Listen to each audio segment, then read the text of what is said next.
આજે ગૃહની અંદર માનનીય ઋષિકેશભાઈ પટેલ આરોગ્ય મંત્રી માંગણી નંબર 3940 અને કાયદા વિભાગની માંગણી નંબર 60 લઈને આવ્યા. એમાં મેં કાપ દરખાસ્ત મૂકી હતી અને સાથોસાથ એમાં મારા વિચારો રજૂ કર્યા હતા.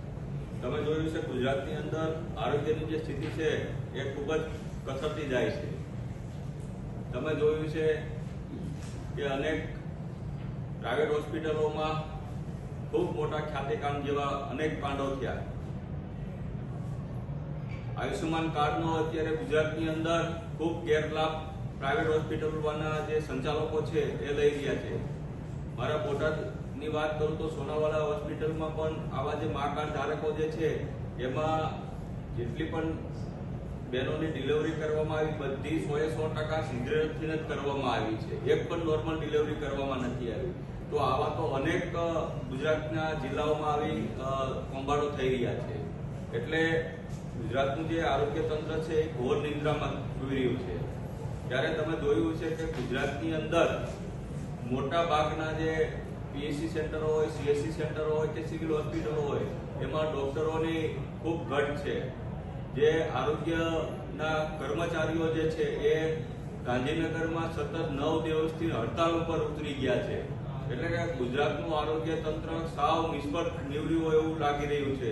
તમે જોયું છે કે ભાઈ એક બાજુ સાંસદોને 24% પગાર વધારો કરવામાં આવે છે, એને મોંઘવારી નડે છે, તો 9 દિવસથી ગુજરાતના આરોગ્યના કર્મચારીઓ જે છે પોતાના હક અધિકાર માટે આંદોલન કરી રહ્યા છે, એના પગાર વધારવા માટે આંદોલન કરી રહ્યા છે, કાયમી ભરતી કરવા માટે આંદોલન કરી રહ્યા છે, તો એની રજૂઆત સરકાર એની સાંભળી નથી રહી. એનો પગાર વધારા કરવાની કોઈ વાત કરવામાં નથી આવી. તમે આરોગ્ય વિભાગમાં તમે જોયું છે કે મોટા ભાગની ક્લાસ 3 અને ક્લાસ 4 ની જે જગ્યા છે એ આઉટસોર્સિંગના કર્મચારીઓ દ્વારા જે ભરવામાં આવી છે, એટલે આઉટસોર્સિંગ થી ભરતી કરવામાં આવે છે. એટલે કે એનું સીધું શોષણ થાય છે.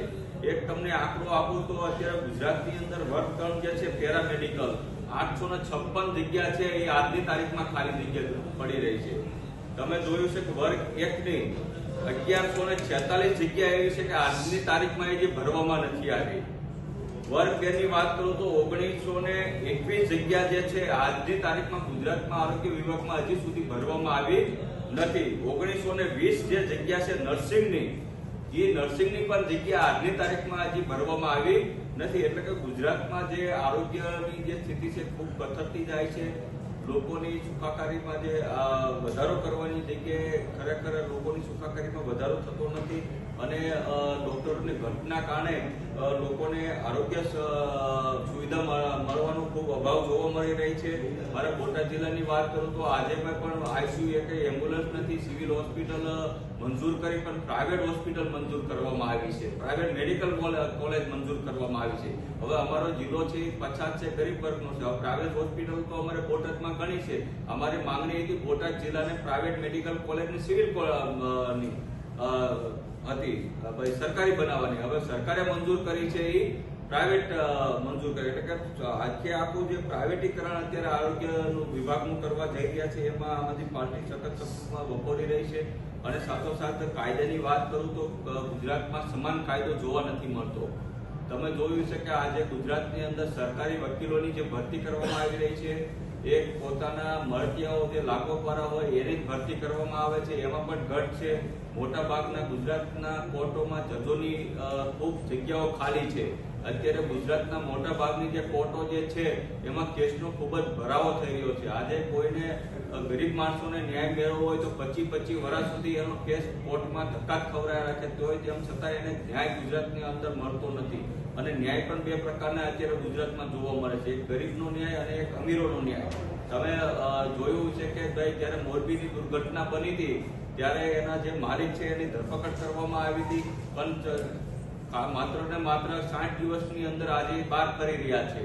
જ્યારે કોઈ પણ ગરીબ વ્યક્તિ હોય તો એને જ્યારે ન્યાયની વાત કરવામાં આવે તો એને આજીવન કેદની સજા કરવામાં આવે છે. એટલે લોકો જ્યારે પૈસાવાળા જે છે એને કાયદો લાગુ પડતો નથી. માત્ર ને માત્ર ગુજરાતમાં કાયદો લાગુ પડે છે, માત્ર ને માત્ર ગરીબ લોકોને કાયદો લાગુ કરવામાં આવી રહ્યો છે.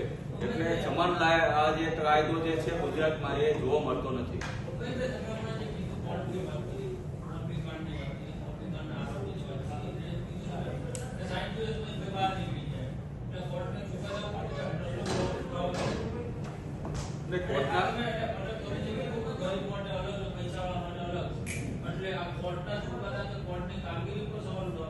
અને ક્યાંક ને ક્યાંક જે આપણા સરકારી પીપીઓ હોય, આ જે આખો જે કેસ લડતો હોય સરકાર તરફથી, એ આપણે સરકાર દ્વારા જે નિમાયેલા વકીલો હોય, પીપી જેને સ્પેશિયલ પીપી કહેવામાં આવે છે, એના ક્યાંક ને ક્યાંક પોતાના ઓછું નોલેજના કારણે અથવા તો પોતાને ક્યાંક આરોપીઓ સાથે સાંઠગાંઠના કારણે આવા આરોપીઓ છૂટતા હોય છે. એટલે ચોક્કસપણે ગુજરાતની અંદર મેં તમને કીધું એમ કે ન્યાયનો જે કાયદો સમાન હોવો જોઈએ, કે ગુજરાતમાં ક્યાંય જોવા નથી મળતો. પૈસાવાળા માટે અલગ કાયદો હોય છે, ગરીબો માટે અલગ કાયદો હોય છે.